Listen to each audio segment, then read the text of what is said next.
here for Genesis chapter 11 today, and it is one of my favorite Bible stories, the Tower of Babel. Okay, so let's get started with chapter 11, verse 1. And the whole earth was of one language and of one speech. Okay, so the last chapter, we kept seeing where it would say things like, we're going to go back and read verse 31. And these are the sons of Shem, after their families, after their tongues, in their lands, and in their nations. Okay, so that is going to be after this story, okay? Obviously, the ones who got off the ark were all from the same family, and they all spoke the same language. We know that it was Noah and his wife, and then he had 3 sons, Shem, Ham, and Japheth, and all of their wives. And of course, they all spoke the same language. In fact, everyone from Adam and Eve all the way up until this point in time all spoke the same language. Now, what was that language? I don't know. I don't know, it never says. But at this point in history, everyone spoke the same language. But also, if you break down the words here used in verse 1, I'm going to read it again, says the whole earth was of one language and of one speech. So with us reading that in English, it sounds like it means the same thing, that he's just repeating himself, that it's saying it 2 times, when in fact it doesn't. So the original Hebrew words for speech and language mean different things. So when it says speech, that word speech means the physical language that came out of their mouth, their speech. Yes, they spoke the same tongue or speech or language. But the original Hebrew word for language here can also mean shore or bank. So it speaks of a location. So not only is it saying they spoke the same language, but they also lived in the same location. So when they got off the ark, they all spoke the same language and they all lived together, okay? All right, verse 2. And it came to pass, as they journeyed from the east, that they found a plain in the land of Shinar, and they dwelt there. Okay. So, as Noah's extended family began to migrate, and they were also repopulating, right? They were growing, so they had to migrate. They found a plain, which we know is a flat land, and they settled there. Now, this place that they settled was in Iraq today, okay? Verse 3. And they said to one another, Go to, let us make brick, and burn them thoroughly. And they had brick for stone, and slime they had for mortar. So, they start to make bricks and tar. They knew how to do this. How? That's a whole different topic. But, likely it has a lot to do with the fallen angels, because they did teach humans things. They did teach them how to build things. They taught them how to make things from plants. We're talking potions and medicine things. And we'll save that for later. But just know that the fallen angels did teach humans to do things. And I believe, and I'm going to show you why I believe that as we go on in this story. But I do believe this is one of those things that the fallen angels were teaching these humans to do. Okay. Verse 4. And they said, Go to, let us build a city and a tower, whose top may reach unto heaven. And let us make a name, lest we be scattered abroad upon the face of the whole earth. All right. So the objective, to build a city, that's not bad, right? Building cities are not a bad thing. But also, they're saying, we are going to build a tower so high that it will reach into heaven. That's their goal. But the word for heaven here, y'all, is not sky. It does not mean they want to build a skyscraper so high that it's going to touch the clouds. That's not the word here. The word here means heaven, God's dwelling place. That was their goal, to reach heaven where God's throne is.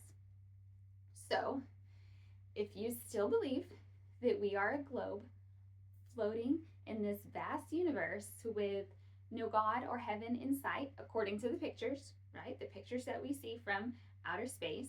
We don't see a heaven. We don't see God. We don't see his throne. Then you would think there is no way that that's even possible. Why would they even attempt that? And if they did attempt it, why is it a big deal?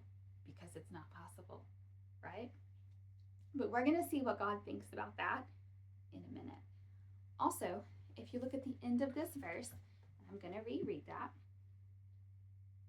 It says, "And let us make a name, lest it be scattered abroad upon the face of the whole earth." Okay. So this tells you why they want to build this city, why they want to build this tower. It's pride. They want to make a name for themselves, for legacy.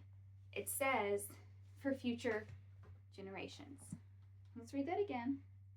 It says, "Lest we be scattered upon the face of the whole earth." This is not them knowing what God is going to do. This is them saying, logically, the population is only going to grow. And once there are, 1 billion people, we're not all going to live in this little land. We're going to be scattered, right? We're going to roam and we're going to migrate, and there's going to be people everywhere. And I want them to look back and say that we built this city. We built this tower. They want a name for themselves. Okay, let's move on to verse 5.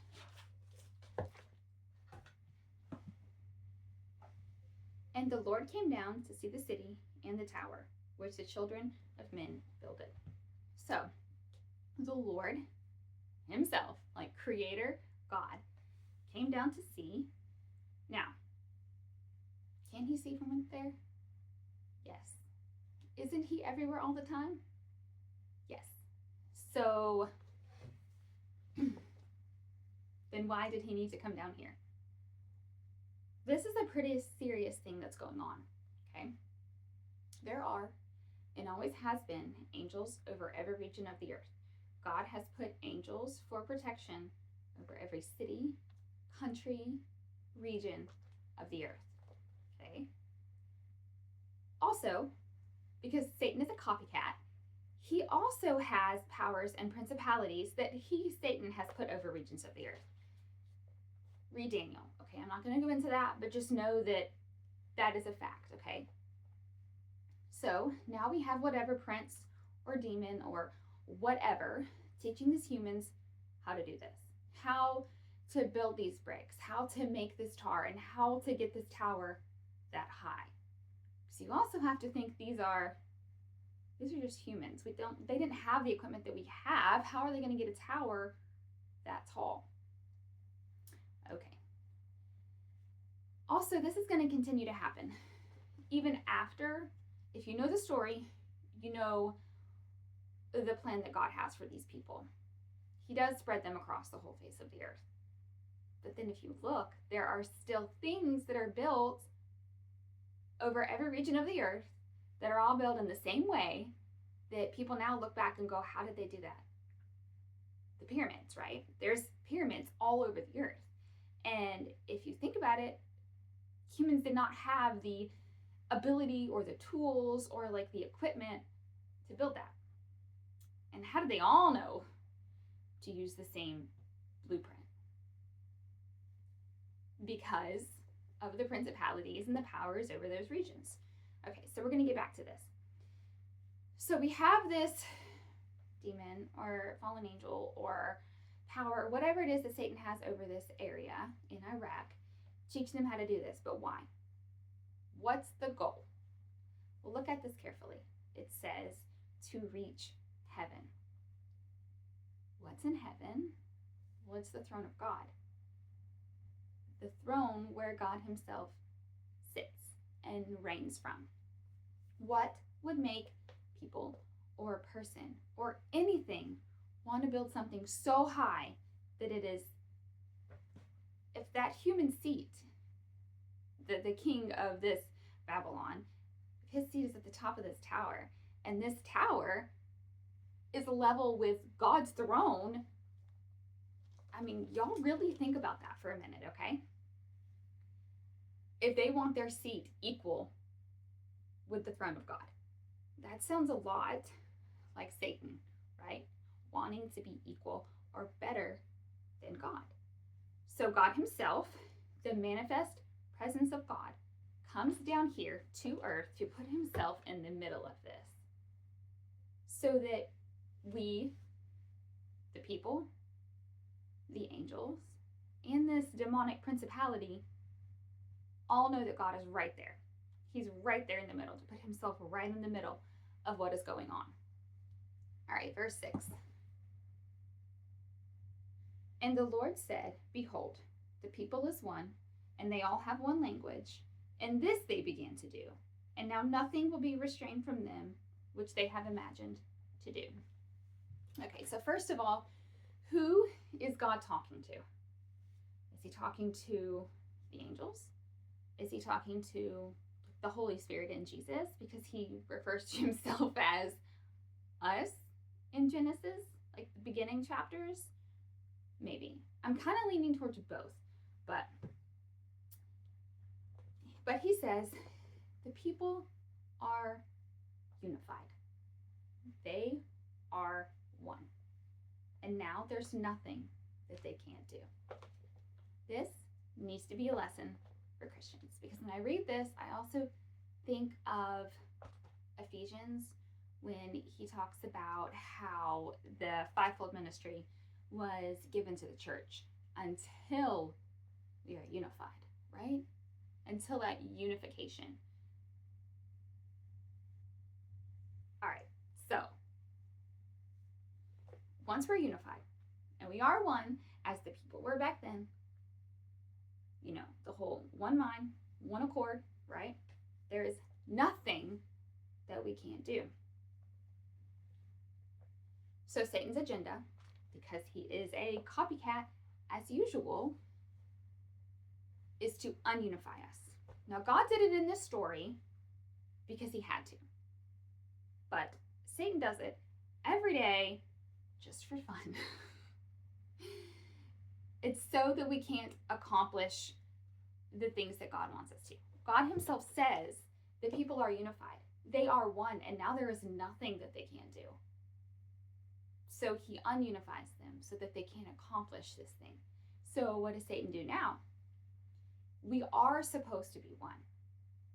We're supposed to be one in Christ. But Satan says, I'm just going to copy God because that's all that I can do. And I'm going to ununify these people. Cause division. So, all right, let's see.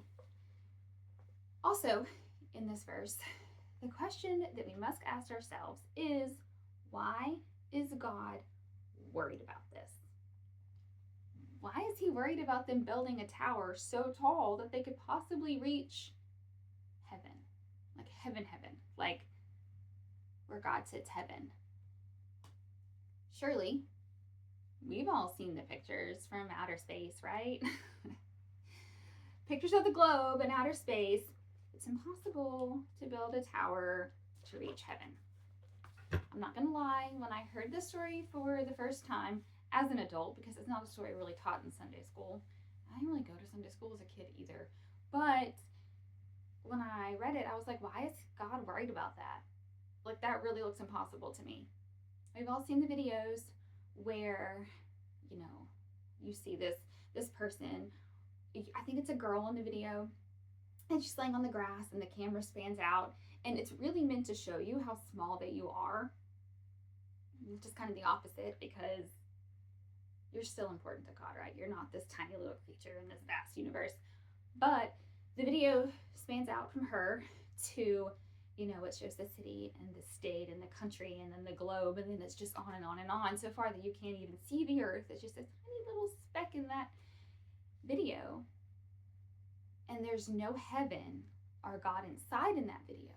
So why, if we are on a globe in this giant universe, why would God worry about them building a tower to reach heaven? Think about that for a moment. For real, think about that. Because God said, nothing is impossible because they're unified. Meaning that it is, or was 100% possible because we aren't a globe, y'all. We're a flat surface with a firmament over the top, heaven above and hell below, just like the Bible says, with God's throne right on the top of the firmament. If you read Revelation, where John saw the throne of God, he speaks about how he saw this throne and there was this sea of glass in front of it. The sea of glass is the firmament, okay? God is sitting on top. And it's 100% possible that they could have built that tower all the way up to the top of the firmament. That's why God said nothing is impossible for them because they're unified. They can do this. All right, verses 7 and 8. Go to, let us go down, and there confound their language, and they may not understand one another's speech. So the Lord scattered them abroad from thence upon the face of all the earth, and they left off to build the city. Okay, so the solution, what God decided that he needed to do, God confused their language, meaning they all spoke one language, right? And then they didn't. Like they all came to work one day, ready to build this tower, and they were saying, hey, can you hand me that brick over there? And everyone understood them. And then the next thing, they said, hey, can you hand me that brick? Nobody knew what the other one was talking about anymore. They were ununified because they couldn't understand each other. So God kept families together. That also needs to be a lesson, but we're going to move along. Just know that he kept the families together. So how he broke the languages apart is mom and dad and kids still spoke the same language. This family still could understand each other, but they couldn't understand their next door neighbors. They couldn't understand the people across the street. Everyone in the town, in this city they were building, they couldn't understand each other. So they migrated. Now, this is after the flood, okay? When the flood happened, we talked about this, how the continent, the single one continent broke apart into 6 continents. But they didn't immediately shift apart. We talked about this in the last chapter, how they didn't start to shift, or they started to shift, but there wasn't that great distance until Peleg's generation. We're also going to talk about that in a few moments. But so there were still things like land bridges, okay? There were still, the land masses were still pretty close where you could get from one to the other. Because obviously people got to North America from Iraq, right? There wasn't a plane, but they also settled with people that they could understand, and they settled in areas together. So it wasn't just mom and dad and kids that could understand each other. Maybe there were a few other families that also spoke the same language. So they went together and they settled in, whatever other countries that really nobody was at that moment. But God, scattered them everywhere. It says across the face of the earth. So literally everywhere. This is when people began to live in North America or South America or Africa or Asia. And we did talk about that in the last chapter, where it says that this specific family moved to this specific area of the world. So first, I do want to point out that this is how we got the different languages that we have today, all from Adam and Eve. God created everybody through Adam and Eve. Everyone, of every language. It wasn't that, Adam and Eve's great-grandchild decided to start making up a new language and then, so-and-so made up a different language, and that's not what happened. God made these languages, and he made them all at one time. Number 2, this is also after the flood. I've already said that. But after the flood, the climate changed. It changed dramatically from what it was when God created the earth, okay? So when people moved, they settled into areas of different climates, okay? Because it's not all the one tropical climate. When God created Adam and Eve, the earth was the one tropical climate all the way up into the point of the flood. Now, what color were Adam and Eve? What color was their skin? The Bible doesn't say. I want to say it was more than likely a tan color because of the area that they lived in, because of the climate. They probably had dark hair and tan skin. And that means everyone all the way up until Noah, up until now, really, at this point in history, all came from Adam and Eve, and they all lived in the same area. They all would have had the same tan skin and dark hair. But now when they move, they're going to settle in different areas with different sun exposures, okay? So if they settled in an area that had a bigger sun exposure, then more melanin would have been produced in their skin to help protect their skin from the sun, and their skin would have gotten darker. And then areas where there's not much sun, their melanin decreased because they didn't need it as much to protect their skin. And their skin got lighter. That is why we have everyone, different languages, different races, different skin colors. Now, when he only created the two people in the beginning, Adam and Eve. So we are all created by the same God, and we are all descended from Adam and Eve. It doesn't matter the skin color or the race or the nationality or the language or the culture. We all came from Adam and Eve. All right, verse 9. Therefore is the name of it called Babel, because the Lord did there confound the language of all the earth, and from thence did the Lord scatter them abroad upon the face of the earth. Okay, so they called the place Babel, which later you will see is Babylon. All right, moving into a new story, but it's the same chapter. We're going to go into verses 10 and 11, but I'm going to grab a piece of paper and a marker so I can show you guys something. All right, so verses 10 and 11, is that what I said? 10 and 11, okay. These are the generations of Shem. Shem was 100 years old, and he begot Arphaxad 2 years after the flood. And Shem lived after he begot Arphaxad 500 years and begot sons and daughters. So we know that Shem is the son of Noah. He is the blessed son of Noah. We've already talked about his family and where they settled, but we're doing a deeper study here for a reason, okay? We know that through his line comes the Jewish people. God's chosen people will come through Shem. The Messiah is going to come through Shem, okay? So it says he was 98 when he got off of the ark. We are going to continue to age the earth here so we can see. Now, we did this before, so we know that at the start of the flood, okay, the earth was 1,656 years old. That is backwards, I think. It looks backwards to me. Sorry, but it's 1,656 years old at the start of the flood, okay? So,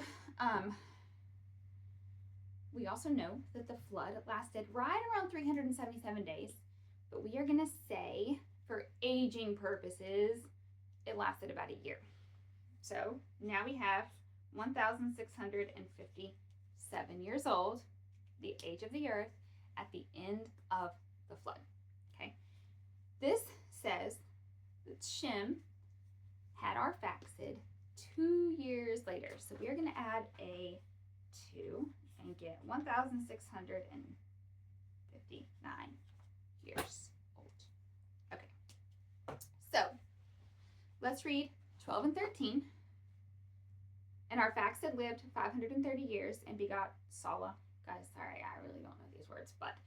And Arphaxad lived after he begot Salah 403 years and begot sons and daughters. Okay, so we're going to add 35 years.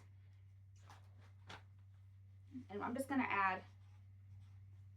put them on this side, add them all together, and then we'll add them to the age that we already have. So,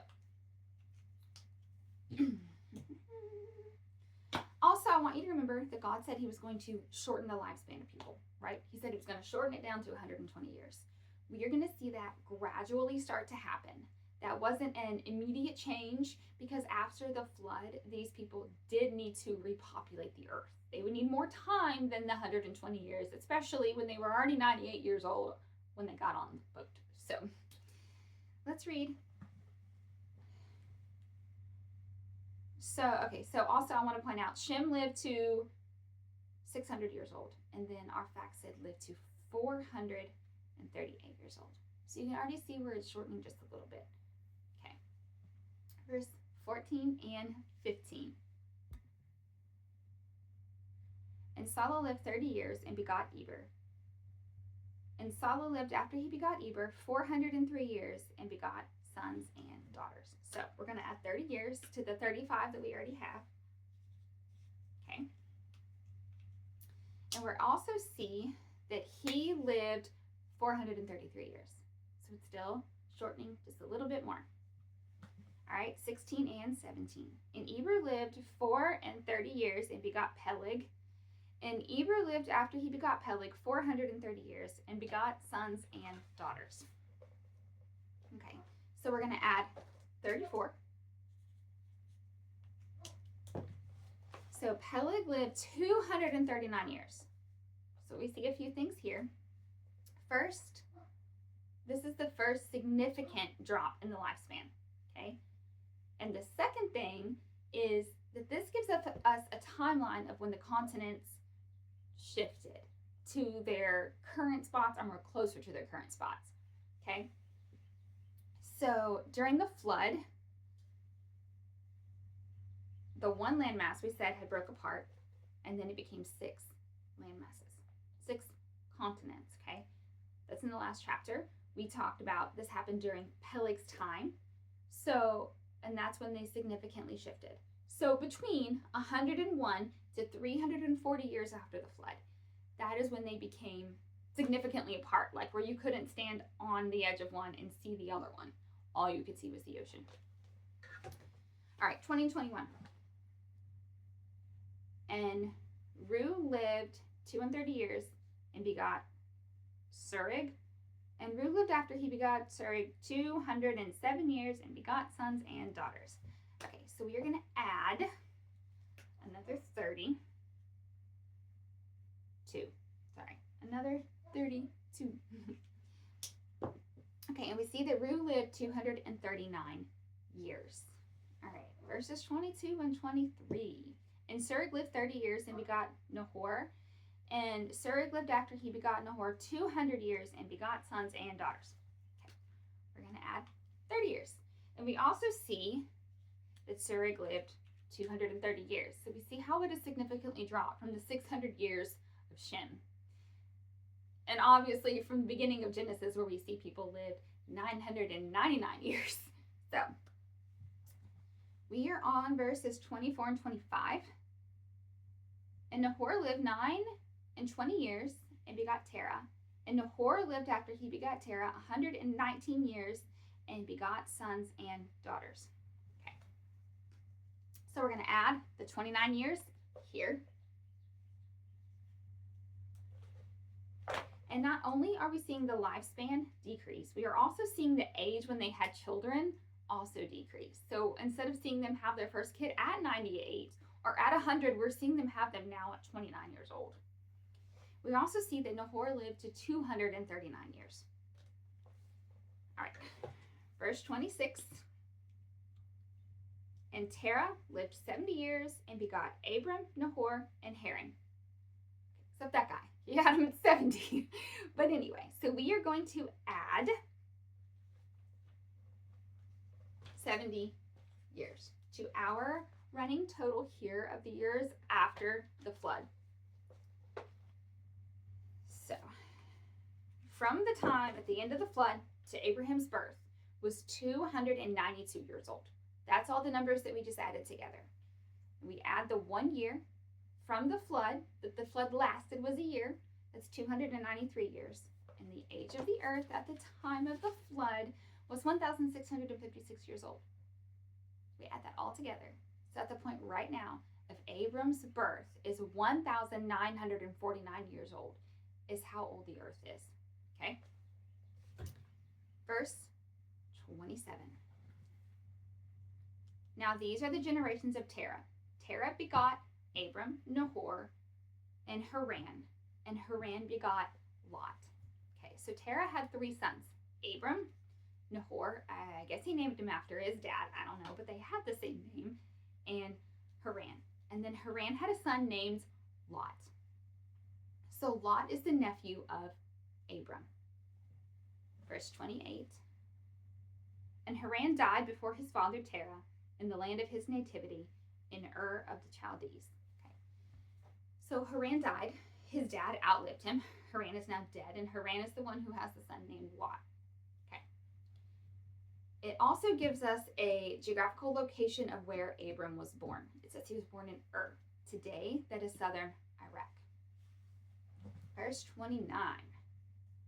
And Abram and Nahor took them wives. And the name of Abram's wife was Sarai, and the name of Nahor's wife, Milcah, the daughter of Haran, the father of Milcah, and the father of Iscah. Okay. So, Abram has a wife named Sarai. Lovely. Okay. But Nahor also gets married. He gets married to Milcah, his niece. It's Haran's daughter. To be clear, God is not saying that this is okay. He is not saying that incest is fine. Now, in the beginning, yes, Adam and Eve's kids had to marry each other to repopulate the earth. But this is just saying that he did it. This is just saying that it happened. It wasn't completely uncommon back then, okay? And the Bible talks about having multiple wives. It also talks about rape. It also talks about slavery. But not one time does it ever mention that it is okay. It just says that Solomon had a lot of wives.